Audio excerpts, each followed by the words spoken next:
Here inside the W. Mason Coaches Report, Andrew Jorset, joined by the head coach of the Hofstra Pride men's lacrosse team, Seth Tierney. Coach, how you doing? Andrews, how are you? Your team coming off the first win in conference play, a 10-6 win over Fairfield on the road. What was your overall assessment of that game? Yeah, I mean, really happy for the guys, just to get that win.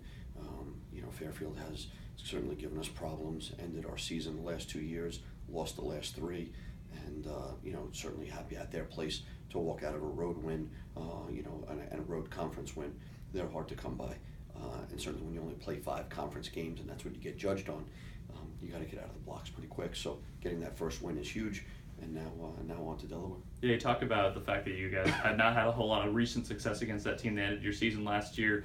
Was there any sort of feeling of revenge getting that win? What do you guys feel, any sort of more pride getting that win than any other win they normally get? Yeah, I mean, we talked about it during the week, but again, this is a new team. It's a new year. It's a new vibe. We're very careful of bringing things up from the past because it just doesn't matter.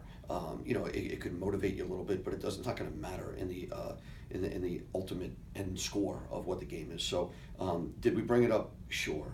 Guys brought it up. They know about it. But when it all came down to it, it was just preparing to beat a very good Fairfield team. Your team let up, I believe it was 4 goals there in the fourth quarter. Is that more of a continuing problem from earlier, or is this a different kind of fourth quarter than previous ones? I don't think this week it was that much of a deal as it has been in the past. Again, at one point in time, I think it was 7-2, so we're leading by 5 goals. Ultimately, the final score, we won by 4. Again, I think we are going to pick apart some of the things that we need to work on. Obviously, that's one of them, facing off issue a little bit, and just making sure that we make smart plays at all times of the game. But again, when you're playing a CAA team, it's going to look ugly sometimes. It's just the way it is. Yeah, you talk about face-offs. They're pretty rare that your team loses a face-off battle. What happened there in that game? First of all, their face-off guy they have a duo, and they're very good. There's no getting around it. Coach Copeland has got that down to a science. We've struggled with them, and we'll listen. Hopefully, we get a chance to play them again. You just never know who's going to be in the CAA tournament. It's too early in the conference play to figure that out yet. But we may end up playing them again. Who knows how it's going to be? We have to. I can't tell you about their face-off game. We just have to fix ours. Obviously, a lot of positives to take out of that win. 8 players scoring in that game for you guys, 8 separate players.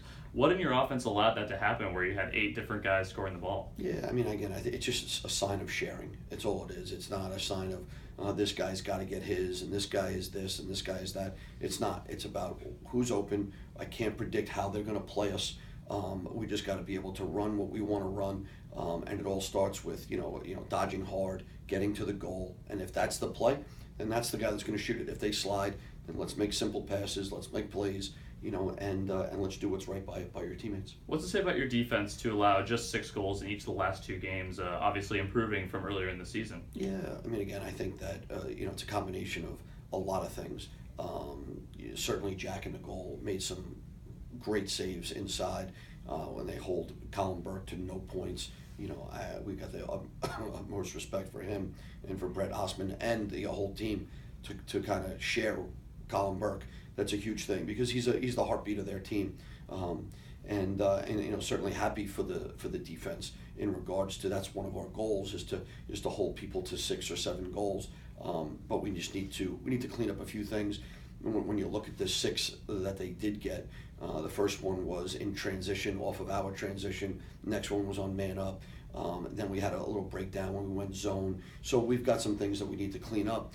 Again, it's never going to be perfect, but that doesn't mean we're not going to strive to be perfect. Coming up, you guys on the road once again to play Delaware. I know they got one of your former guys on that coaching staff. So what do you expect to see from that team? Yeah, I mean, Chris Sullivan knows an awful lot about us. He's very close to our program, and I'm very close with him. And I love his spirit for the game and all those other things. So, but again, it's not going to be about me, and it's not about Coach Silva down there. It's more about our guys and their guys, and it's about us. We gotta prepare. We now have to bury the Fairfield win and start to learn the details about Delaware and the little things and the tendencies and who are their guys and how are we going to defend them and who are they on defense and how are we going to attack them And again, the face-off battle is going to be big because that'll be a direct impact on the time of possession game. Yeah, outside of the face-off battle, what's it going to take for your team to get that win against Delaware? We're going to need to take a step this week.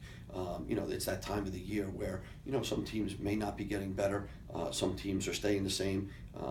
We need to take a step this week, and literally we're going to, as a coaching staff, we're going to self-scout this week. We're going to scout like we're playing against Hofstra a little bit and see where the deficiencies are and see if we can improve them so that we can continue to get better.